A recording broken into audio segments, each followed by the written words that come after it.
말씀입니다. 여러분 혹시 이런 경험을 해보셨습니까? 저는 특히 정치적인 문제에서 어떤 사람들 모임에서 대화가 나오면 제가 특히 그러는데요. 저는 정치를 잘 모릅니다. 그래서 이쪽이나 저쪽이 잘 몰라요. 그런데 어떤 사람이 이쪽 여당 쪽에서 막 이렇게 주장의 얘기를 막 하면 그 사람 말을 막 들으면은요, 그 말이 맞는 것 같아요. 네, 그 말이 막 맞는 것 같아요. 근데 또 다른 그룹에서 또 다른 사람이 막 야당 쪽에 소속돼서 막 그쪽 주장을 막 얘기해주면, 또 그 말도 맞는 것 같아요.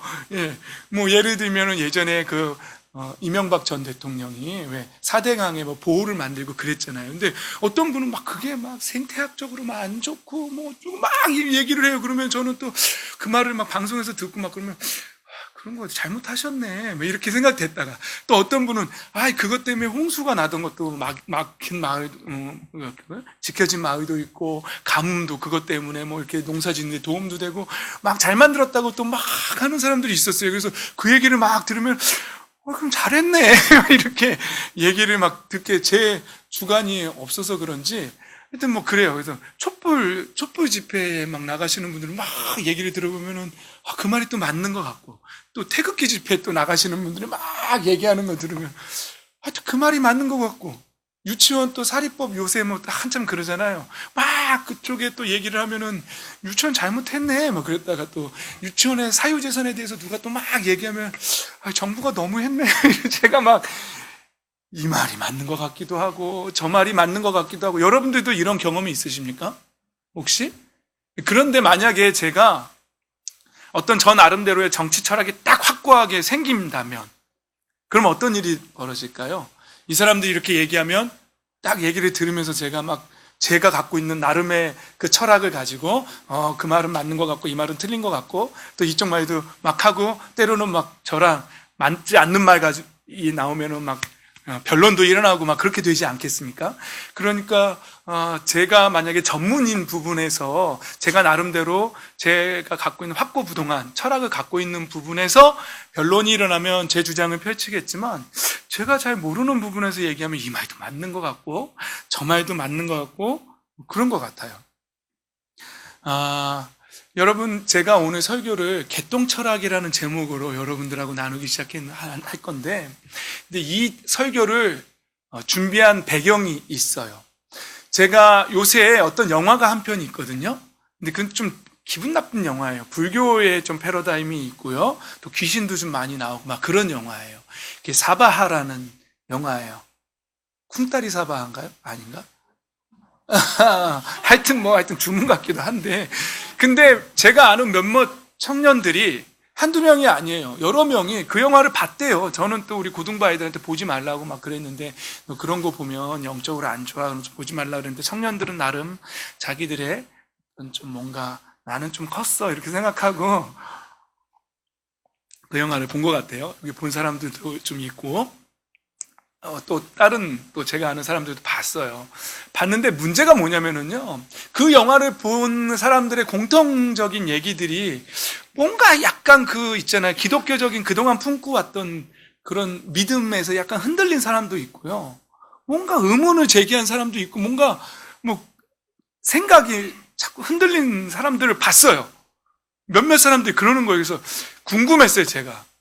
도대체 그 영화가 무슨 내용이길래 청년들이 그 영화를 보고 뭐가 힘들다고 하는지 그런 생각이 들어서 제가 이제 이거 한번 봐봐야겠다 그러고 보는데 저는 사실 공포 영화 잘 안 보거든요. 왜냐하면 제가 혼자 막 어두운데 이렇게 막 교회에 나와서도 밤 늦게 혼자 기도한다든지 이럴 때 그동안 봐왔던 제가 어렸을 때부터 봤던 그런 공포 영화들 있잖아요. 이런 게 막 생각나요. 그래가지고 무서워요.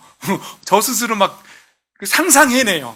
그 공포를 상상해내요. 근데 그동안 제가 본 것만으로도 충분한데, 거기다 또 다른, 그런, 성경에도 나오지 않는 인간들이 만들어낸 상상의 그런 이야기들을 또 제가 제 안에 붙기가 싫어요. 그래서 저는 다른 영화는 잘 봐도 그런 공포 영화, 이런 거 잘 안 봐요.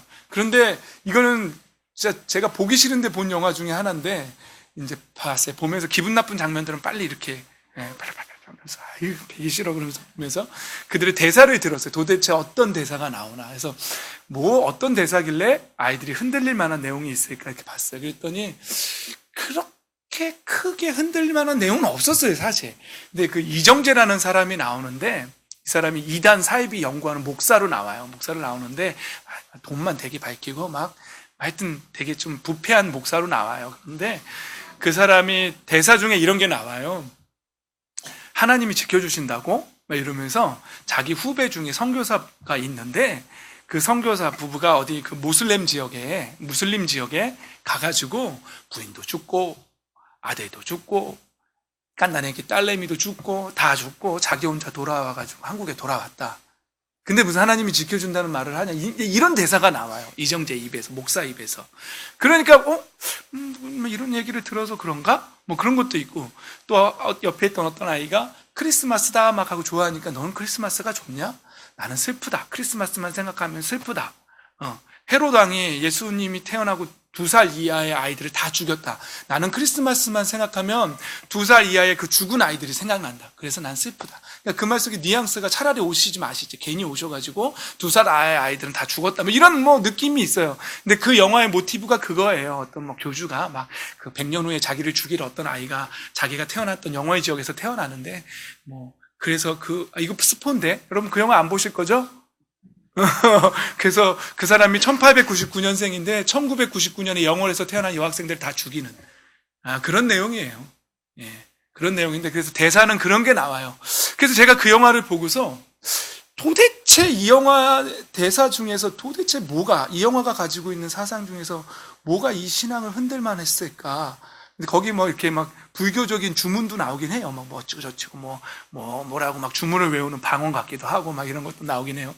그래서 그런 게 흔들었나? 막 하면서 제 마음속에 내린 결론이 뭐냐면 우리 청년들이 성경을 안 보는구나.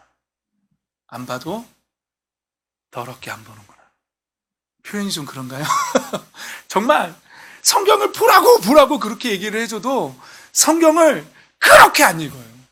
그렇게 안 읽고 갖고 있는 믿음의 배경이라고는 그동안 살아오면서 쌓인 자기의 패러다임이 있죠.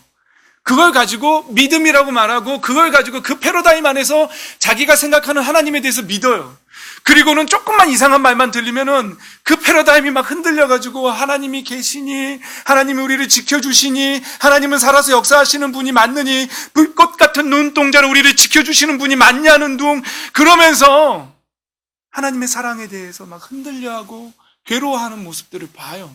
너무 안타까워요. 결론은 뭐냐면 성경을 너무너무 안 읽는다는 거예요. 그리고는 그들의 믿음의 배경은 자기가 가지고 있는 성장 배경에서 가지고 있는 패러다임이 다라는 거예요. 그걸 가지고 믿음을 얘기하고 있다는 거예요. 그래서 조금만 다른 사상을 듣기만 하면 요동치는 거죠. 흔들리는 거죠. 믿음에 굳건하게 반석 위에 서 있는 그런 믿음이 아니라 자기의 생각 위에 서 있는 그런 믿음이기 때문에 흔들립니다. 그래서 그 믿음을 가지고 제가 오늘 제목을 잡은 거예요. 무슨 철학이라고요? 개똥 철학이라고요. 여러분 한번 생각해 보십시오. 모든 사람은 다 패러다임을 갖고 있습니다. 자기의 패러다임이 뭐냐면 생각의 틀이에요. 자기가 생각하는 틀이에요. 그 틀을 가지고 어떤 것을 판단하는 건 되게 쉬워요. 그런데 내가 가지고 있는 패러다임이 뭔지를 돌아보는 거는 좀 어려워요. 예를 들어 드릴게요. 이해하기 쉽게. 자, 우리는 어렸을 때부터 이렇게 큽니다. 어렸을 때부터 사내 녀석이 뭘 그런 걸 갖고 울고 그래. 저 어렸을 때 그런 얘기 많이 들었거든요. 그래가지고요, 그게 생기는 거예요. 사내 녀석은 웬만한 거 가지고 울면 안 돼. 그래서 한국 남자들이 어떻습니까? 남자는 3번만 우는 거야. 언제 울어요? 태어나서 1번 울고, 그리고 또 언제 울어야 돼요? 부모님 돌아가셨을 때 울고. 그게 나라를 이뤄서 잘하네요.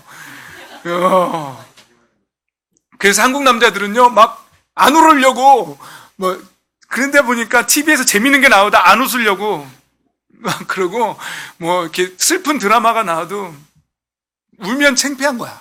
이거는 울면 망신이야. 그래서 저도 드라마 보다가 저희 아내랑 둘이 이런 거 보면은 누가 더 먼저 운다고요? 제가 먼저 울어요. 근데 옆에서 꼭 망신을 줘요. 저게 슬퍼? 나한테나 잘해. 이러면서 저한테 망신을 자꾸 주는 거죠. 근데 이제 그게 우리가 갖고 있는 거예요. 남자는 울면 안 된다. 그렇죠. 그러면 우리한테는 그런 패러다임이 갖고 있어요. 그러면 그 패러다임이 정립돼서 남자가 울었어. 우는 걸 봤어. 그러면 그걸 보고 남자가 우네? 그리고 그걸 판단 내리는 거 있죠. 저 남자는 울보야 라고 판단 내리는 건 되게 쉬운 거예요. 자기가 가지고 있는 패러다임으로 뭔가를 판단하는 거는요 쉽다고요. 이해가 되시죠?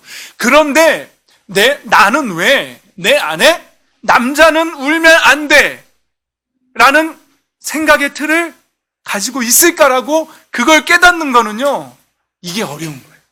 자기의 패러다임이 뭔지를 깨닫는 건 굉장히 어려운 거예요. 그래서 여러분들이 나는 왜 그런 패러다임을 갖고 있는지를 깨달으시기를 예수님의 이름으로 축복합니다. 이거 깨져야 돼요. 자, 여러분 보세요. 우리는 지금 2019년도에 아시아의 동양 철학적인 배경하에 한국에, 남한에, 대한민국에 살고 있어요. 지금 문화와 지금 시대적인 배경을 어려서부터 가지고 배우면서 컸어요. 그리고 그 틀을 가지고 믿음에 대해서 말한다고요. 그 틀을 가지고 친구들을 판단하고 그 틀을 가지고 성경을 이야기하고 그 배경을 가지고 믿음에 대해서 논하려고 한다고요. 지금 제가 무슨 말을 하고 있는지 여러분 이해되시죠? 근데 여러분 그걸 알아내셔야 돼요. 나는 어떤 사상을 가지고 있는가? 나는 어렸을 때부터 어떤 사상적인 배경으로 자라왔는가? 나는 왜 이런 생각을 하고 있는가? 나는 왜 이런 생각의 틀을 가지고 있는가? 그 생각의 틀을 가지고 여러분 가끔 저한테 그런 질문하는 청년들도 있거든요. 그 생각의 틀을 가지고 구약으로 가서 구약을 봐요. 그리고는 하나님 너무하셨네. 하나님 어떻게 이럴 수가 있어? 이렇게 얘기하는 거예요. 그러면은 이제 제가 거기에 대해서 이걸 어떻게 다 설명을 해주겠어요? 그러면 그냥 간단하게 너의 생각의 틀을 깨거라 라고 얘기하면 이해를 하겠어요? 뭔 소리야? 이렇게 되겠죠. 여러분, 우리 가운데에는요, 우리는 모두가 그런 패러다임을 갖고 있는, 패러다임이 없는 사람은 단 한 사람도 없습니다. 여기에 있는 어린 친구들부터 시작해서 친구들도 다 갖고 있어요. 엄마가 나보다 내 동생한테 더 좋은 걸 준 것 같으면 집어 던지잖아요. 네. 아니라는 거죠. 공평하지 않다는 거죠. 그래서 왜 아들만 더 사랑하시고 왜 형만, 첫째 아들만 더 사랑하시고 뭐 이런 틀을 갖고 있는 거죠. 그러면 엄마도 생각해야 되죠. 맞아. 나는 왜 첫째 아들한테만 더 큰 걸 주지? 저희 어렸을 때 그랬거든요. 닭다리는 누가 먹었죠? 그런 게 있어요. 근데 생각하셔야 돼요. 그래서 그 틀을 깨고 내 틀을 깨고 그 다음에 말씀을 읽으면서 하나님 말씀으로 나의 믿음의 근간을 삼으셔야 됩니다. 할렐루야! 반석 되시는, 믿음의 반석 되시는 그 반석 위에 나의 교회를 세우겠다라고 말씀하신 그 예수님의 말씀처럼 말씀에 확고부동한 하나님의 말씀 위에 우리의 신앙이 쌓여야 돼요. 나의 철학에 신앙이 쌓이면 언젠가 흔들립니다. 무너져 버립니다. 모래 위에 세운 숫돌같이, 모래 위에 세운 건물처럼 비가 오고 창수가 나면, 홍수가 나면 그냥 무너져 내리는 거예요. 믿음 위에, 말씀 위에 신앙을 세우는 그런 여러분 되시길, 저와 여러분이 되기를 예수님의 이름으로 축복합니다. 아멘. 오늘 말씀의 본문은요 이렇게 됩니다. 바리새파 사람들이 예수님께서 사두개인들을 아주 꼼짝 못하게 만드셨다는 말을 듣고, 옳지, 그럼 이번엔 내가 한번 출동해 볼까? 그리고 예수님을 말씀해 보면 이렇게 하죠. 그래서 35절에 보면 율법교사 하나가 예수를 시험하여 묻는 거예요. 그래서 예수님, 가장 큰 계명이 뭡니까? 그래서 이제 어떻게 해서든지 예수님을 한번 말꼬리를 잡아보려고 시도한 거죠. 근데 예수님께서 이제 신명기의 말씀과 레위기의 말씀을 가지고 이제 가장 큰 건 내 마음과 목숨과 뜻을 다해 주 여호와 너의 하나님을 사랑하라. 이것이 가장 크고 첫째 되는 계명이다. 자, 오늘 여러분한테 이 말씀 먼저 한번 볼까요? 그게 가장 인간에게 있어서, 사람에게 있어서, 하나님의 자녀에게 있어서 가장 크고 첫째 되는 계명이 하나님을 내 마음과 목숨과 뜻을 다해 사랑하는 게 가장 큰 계명이라고 말씀하십니다. 자, 이 말씀을 제가 좀 던졌습니다. 자, 한번 받아보세요. 어떠세요? 우리가 갖고 있는 패러다임 속에서 어떻게 들리세요? 그 말씀이 웃기는 소리 하고 있네라고 들리십니까? 그러면 여러분 큰일 난 거예요. 여러분들 패러다임이 이미 말씀 위에 있는 거예요. 여러분들의 개똥 철학이 하나님의 말씀 위에 있는 거예요. 하나님 말씀하시잖아요. 오늘 예수님이 말씀하시잖아요. 성경이 말씀하고 있고 예수님이 확증하시잖아요. 이게 가장 크고 첫째 되는 계명이라고. 하나님을 사랑하라고. 그렇다면 겸손한 사람이라면 그 말씀에 아멘하고 자기 자신에 순종해야 합니다. 굴복해야 합니다. 그런데 아니 어떻게 그렇게 살 수 있어? 하나님 우리를 그러라고 지으셨어? 먹고 살아야지. 내가 어떻게 지금 먹고 살기 바쁜데 어떻게 그럴 수 있어라고 받아진다면 이미 나의 개똥 철학이 하나님의 말씀보다 더 위에 있는 것입니다. 여러분 예수님께서 이런 질문들을 자꾸 받으니까 이제 그런데 이 말씀의 배경을 우리가 봐야 돼요. 여러분 한번 보십시오. 이 말씀이 어디서부터 오냐면은요. 21장에 보면은요. 예수님이 나귀 새끼를 타고 성전에 갑니다. 성전에 가셔서 성전을 어떻게 하시죠? 성전에서 짐승 팔고 돈 바꾸고 막 이런 사람들 다 업고 채찍 만들어서 막 이게 짐승들 때리면서 막 다 내쫓고 내 아버지 집은 만민이 기도하는 집인데 너희는 어떻게 강도의 소굴로 만들었느냐 막 이렇게 말합니다. 그리고 병든 자를 다 고쳐주고 어린아이들이 막 호산나 호산나 하니까 거기에 있는 그 바리새파 율법학자들 막 이렇게 하는 거예요. 그 말씀이 지나고 이제 제가 그 말씀은 지난번에 다 설명했어요. 그 다음에 예수님께 말하는 거예요. 이 빨간 글씨에 뭐라 그러죠? 당신 무슨 권한으로 이런 일을 하시오? 이렇게 말합니다. 여러분 우리 내면에서 이런 일들이 일어나는 거예요. 저는 이 말씀이 그 개똥 철학이라는 패러다임이라는 틀 속에서 말씀들을 보니까 이렇게 느껴지는 거예요. 예수님은 성전된 우리들에게 하나님의 말씀으로 굳건하게 서라고 우리의 내면을 정화시키려고 그것은 안 돼 라고 말씀하고 계시고 이렇게 바로 서라고 말씀하고 있는데 우리 내면에서 이 일이 일어나고 있는 거예요. 당신이 뭔데 내 안에서 당신이 무슨 권한으로 내 생각을 뒤집으려고 하는데 당신이 무슨 권한으로 나에게 믿음으로 살라고 말하는데 우리 안에서 그러고 있지는 않습니까? 내 생각을 내세워서 당신이 뭔데? 예수님이 뭔데 무슨 권한으로 나한테 하나님을 사랑하라고 말하세요?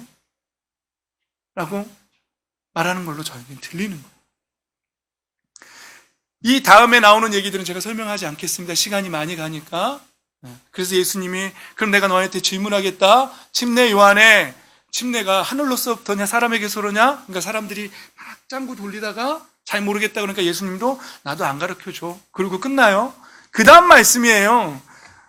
그 다음에 21장 31절에 가면 예수님께서 비유로 말씀하십니다. 두 아들이 있었다. 그런데 첫째 아들은 내가 밭에 가서 일하라고 그랬는데 네 그래놓고선 안 가요. 둘째 아들은 가겠습니다. 안 갈래요. 싫어요. 그래놓고 나중에 돌이켜서 갑니다. 여러분 저는 이 말씀에도 이 말씀이 적용되더라고요. 내 생각으로 그냥 겉으로만 하나님 앞에 순종하는 척하다가 결국은 내 생각으로 안 가요. 그런 사람들이 있는가 하면 나중엔 결국은 내 생각을 앞세우다가 하나님께 순종하고 굴복하고 하나님 말씀으로 가는 사람들이 있습니다. 하나님 찾는 사람들은요.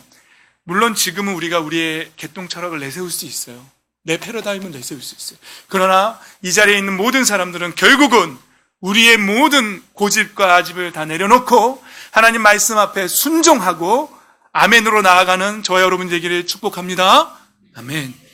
그래서 예수님은 말씀하세요. 그들이 세리라 할지라도 참녀라 할지라도 하나님 아버지의 말씀 앞에 순종하면 그들이 구원받는다라고 그들이 먼저 된다고 그렇게 말씀하십니다. 포도원 농부들의 비유가 그 다음에 나옵니다. 한 포도원의 주인이 소작농들에게 맡기고 떠납니다. 그리고는 소출을 얻으려고 이제 다른 하인들을 보냅니다. 그랬더니 그 포도원을 소작하던 사람들이 어떻게 하지요? 싫대요. 네가 뭔데? 무슨 권한으로? 그리고 때리고 죽입니다. 그래서 아들을 보냅니다. 아들? 이제 짱구를 굴리는 거죠. 개똥철학이 돌아가죠. 아들이네? 죽여버리자. 그럼 이게 우리끼리 되는 거예요. 그리고는 아들을 죽여버립니다. 근데 어떻게 돼? 그러면 너희 같으면 어떻게 하겠냐고 예수님이 물어보니까, 그들을 다 진멸해버려야 된다고 바리새인들이 그렇게 얘기를 해요. 그랬더니 너희가 그들이야 라고 그렇게 말씀하십니다. 그랬더니 막 부글부글 끓는 거죠. 그러면서 예수님이 이렇게 말씀하십니다. 43절에 그러므로 나는 너희에게 말한다. 하나님께서는 너희에게서 하나님의 나라를 빼앗아서 그 나라의 열매 맺는 민족에게 주실 것이다. 여러분, 말씀을 우습게 받지 마십시오. 우리 내면에서 우리의 패러라임으로 우리의 개똥처럼 하나님 말씀 안 받으면 하나님 나라 생각도 하지 마십시오. 순종하십시오. 하나님 말씀에 굴복하십시오. 하나님 말씀에 굴복하는 사람들, 순종하는 사람들을 찾고 계십니다. 그 사람들이 창녀라 할지라도, 세리라 할지라도 하나님 말씀에 순종하는 사람을 찾고 있는 거지, 겉으로 거룩한 척하고 율법학자들, 서기관들, 바리새인들이라 할지라도 예수님은 너희들은 그 나라를 빼앗길 것이라고, 하나님 말씀에 순종하지 않으면 빼앗길 것이라고, 그래서 그 나라의 열매 맺는 자들에게 주실 것이라고 분명하게 말씀하십니다. 그리고 이렇게 말씀하십니다. 44절에 이 돌 위에 떨어지는 사람은 부스러질 것이요, 이 돌이 어떤 사람 위에 떨어지면 그를 가루로 만들어 놓을 것이다. 하나님의 예수님의 말씀 위에, 그 예수님의 말씀 위에 자기의 개똥철을 가지고 떨어지면 박살날 거라는 거예요. 그리고 순종하지 않고 자기의 개똥철학을 가지고 계속 버티고 있다가 하나님의 말씀이 그 사람 위에 떨어지면 그 사람은 가루가 돼버릴 거예요. 경고하시는 거예요. 예수 그리스도의 말씀 위에 서시기를 바랍니다. 왕의 혼인잔치 비유가 그 다음에 나옵니다. 왕의 혼인잔치는 어떻습니까? 왕이 임금이 잔치를 베풀고 다 초대하지만 이들은 어떻습니까? 그런데 초대받은 사람들은 한번 읽어봅시다. 우리 5절 말씀 시작. 그런데 초대받은 사람들은 그 말을 들은 척도 하지 않고 저마다 제갈 곳으로 떠나갔다. 한 사람은 자기 밭으로 가고 한 사람은 장사하러 갔고, 그리고 나머지 사람들은 그의 종들을 붙잡아서 모욕하고 죽였다. 이것이 우리의 철학이 하는 일들이에요. 우리 안에서 하나님의 말씀을 받을 때에 한 사람은 장사하러 가고 한 사람은 밭으로 가고, 그리고 어떤 사람은 그 말씀을 죽여버립니다.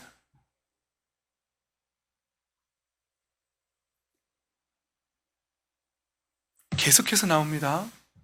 세금 문제로 시험하는 사람들이 또 등장합니다. 이제는 그러는 거죠. 하나님을 사랑하라고 말하는 예수님 말씀 앞에 우리가 그러냐, 어떻게 먹고 살아야 되는데 어떻게 그럴 수 있습니까? 라고 말하는 사람들, 이런 문제로도 하나님 앞에 말씀에 우리는 도전하기도 합니다. 지금 예수님 앞에 예수님께 트집 잡으려고 세금을 낼까요 말까요? 그러면은 어디 한번 지켜보자, 예수님이 뭐라고 하는지 지켜보자라고 말하고 있지요. 여러분, 우리의 신앙 속에서 이런 신앙은 없습니까? 목사님이 하는 말씀에 웃기고 있네, 먹고 사는 게 중요하지, 내 아들이 대학을 가야 되는데, 지금 성공시켜야 되는데, 그러면 슬쩍 떠보는 거죠. 여러분, 그러나 예수님은 분명하게 말씀하십니다. 세상 것은 세상 임금에게 가고 하나님의 것은 하나님께로 돌리라고. 여러분, 그 어떠한 것도 경제적인 논리로도 예수님의 말씀에 도전하지 마십시오. 무조건 순종하십시오. 하나님의 명령입니다. 하나님의 말씀입니다.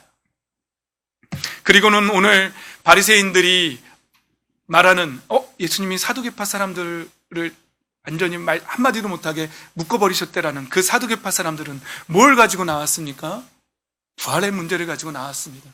그들은 나름대로 부활에 대해서 생각하고 있었어요. 부활은 없어. 왜냐하면 그들이 갖고 있는 개똥철학은 뭐였냐면요, 이거였어요. 이때 당시에 중동에 그런 문화가 있었잖아요. 지금 또 우리의 패러다임으로 그걸 보려고 그러면 안 됩니다. 형한테 부인이 있었는데 자식이 없이 죽으면 어떻게 돼 있죠? 동생이 대신 아이를 갖게 해줘야 돼. 그래서 형이 받을 유산을 그 아들이 형의 이름으로, 형의 아들이 되는 거예요. 그 아들이. 그래서 형이 받을 유산의 몫을 그 아들이 이어가게 되는 거예요. 그런데 어때요? 둘째 동생이 그게 싫어. 그 아들 왜 형 아들을 낳아줘야 돼? 그래서 안 나게 하려고 했던 사람도 있어요. 성경에 나와요. 그래서 하나님 앞에 그게 괘씸해가지고 이렇게 된 사람도 있어요. 나와요. 그런데 이 사두개파 사람들이 갖고 있었던 패러다임이 뭐냐면요, 형제가 7이 있었다는 거예요. 그런데 첫째가 그렇게 죽었어요. 그래서 둘째가 이제 그 형의 자녀를 갖게 해주려고 둘째가 결혼을 했는데 둘째도 죽었어요. 자식을 못 낳고. 셋째도 죽었네요.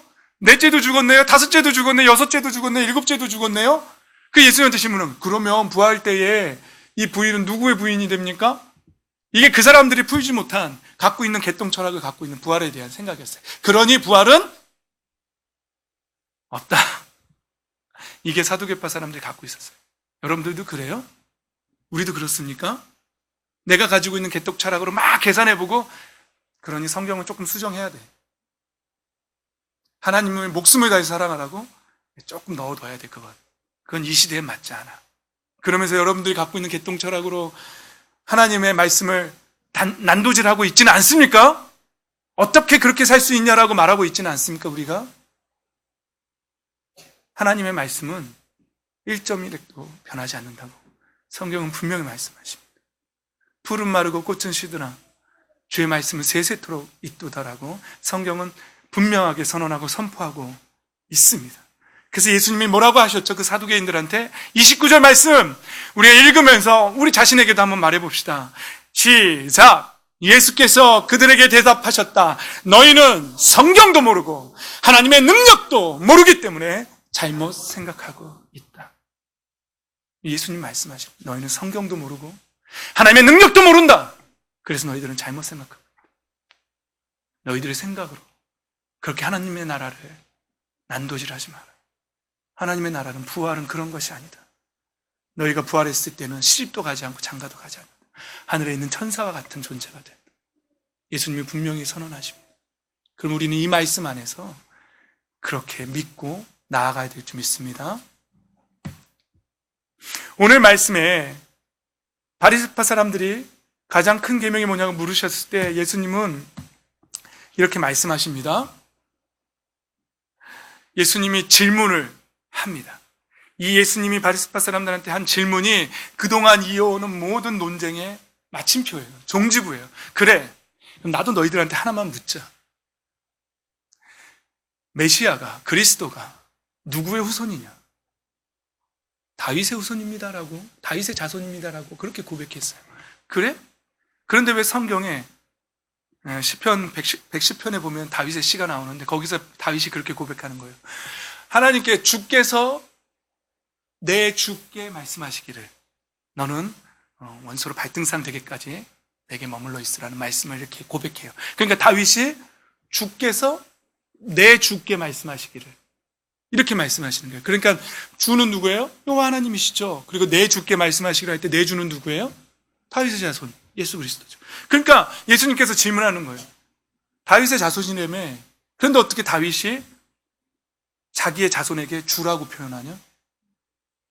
그랬더니 바리새인들이 한마디로 대답하지 못하고 모든 논쟁은 마침표를 찍고 끝납니다.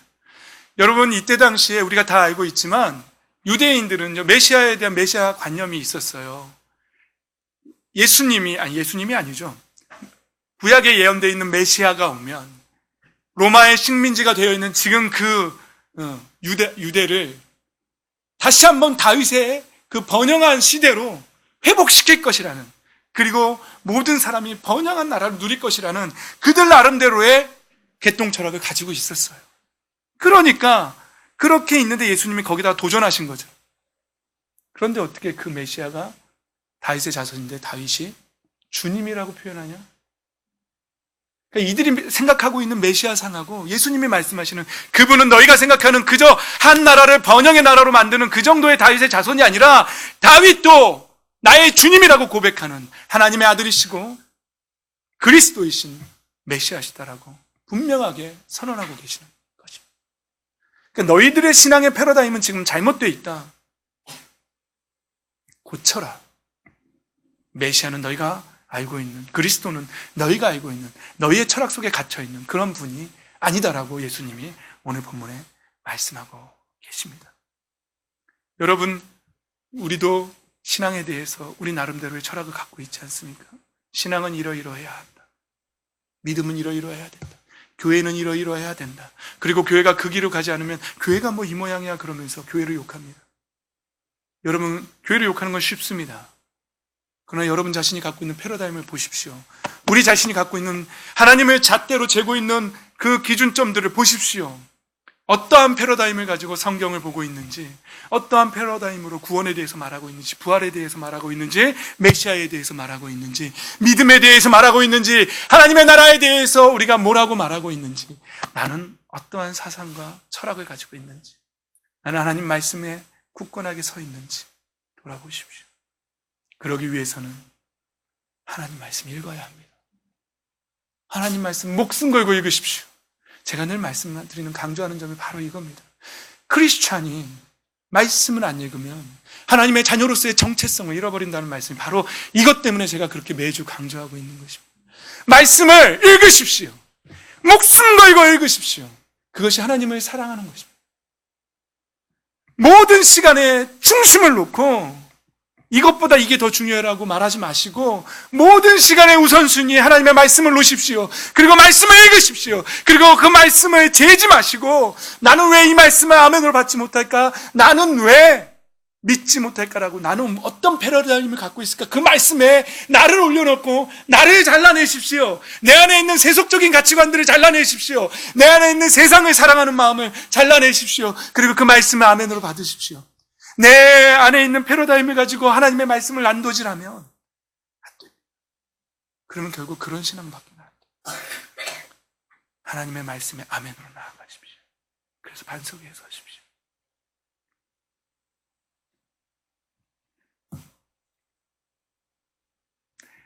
에베소서에서 성령의 전신갑주를 입으라고 말씀하십니다. 오늘 이 말씀 한번 읽고 말씀 마치려고 합니다.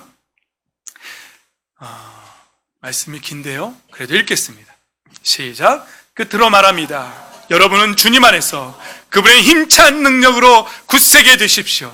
악마의 간계에 맞설 수 있도록 하나님이 주시는 온몸을 덮는 갑옷을 입으십시오. 우리의 싸움은 인간의 적대자로 상대하는 것이 아니라 통치자들과 권세자들과 이 어두운 세계의 지배자들과 하늘에 있는 악한 영들을 상대로 하는 것입니다. 그러므로 하나님이 주시는 무기로 완전히 무장하십시오. 그래야만 여러분이 악한 날에 이 적대자들을 대항할 수 있으며 모든 일을 끝낸 뒤에 설 수 있을 것입니다.